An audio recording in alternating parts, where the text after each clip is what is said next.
സംസ്ഥാനത്തെ കോൺഗ്രസിൽ പുനഃസംഘടനയ്ക്ക് സജീവ നീക്കം നടക്കുന്നു. തിരഞ്ഞെടുപ്പിന് മുന്നോടിയായി KPCC പുനഃസംഘടന നടത്താനാണ് തിരക്കിട്ട ശ്രമങ്ങൾ നടക്കുന്നത്. പുനഃസംഘടന സംബന്ധിച്ച് KPCC അധ്യക്ഷൻ സണ്ണി ജോസഫും പ്രതിപക്ഷ നേതാവ് VD സതീശനും തമ്മിൽ ചർച്ചയും നടത്തി. അതേസമയം DCCയിൽ ഇത്തവണ പുനഃസംഘടന ഉണ്ടാകില്ല.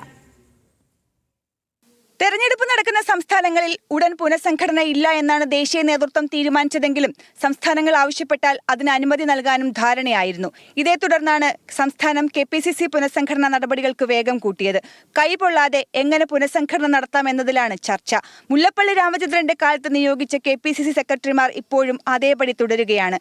എന്നാൽ ആ പട്ടികയിൽ ഇപ്പോൾ തീരുമാനമുണ്ടാകാൻ സാധ്യതയില്ല. തൊട്ടാൽ പൊട്ടിത്തെറി ഉറപ്പുള്ള DCC പുനഃസംഘടനയും ഇപ്പോഴില്ല.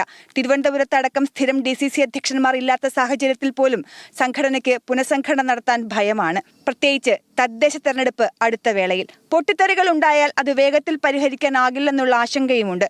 അതുകൊണ്ടാണ് DCC പുനഃസംഘടന ഒഴിവാക്കിയത്. എല്ലാ ഗ്രൂപ്പ് നേതൃത്വവുമായും ചർച്ച ചെയ്ത് വിശദമായ പട്ടിക നൽകാനാണ് കേരളത്തിന്റെ ചുമതലയുള്ള AICC general secretary Deepa Das Munshi ആവശ്യപ്പെട്ടത്. ഇതനുസരിച്ചാണ് KPCC അധ്യക്ഷൻ സണ്ണി ജോസഫും പ്രതിപക്ഷ നേതാവ് VD സതീശനും മണിക്കൂറുകൾ നീണ്ട ചർച്ച 2 ദിവസമായി നടത്തിയത്. ആർക്കും പരിക്കേൽക്കാത്ത വിധം എല്ലാവരെയും ഉൾക്കൊള്ളിച്ചുകൊണ്ട് ഒരു പട്ടികയ്ക്ക് ധാരണയായതാണ് സൂചന.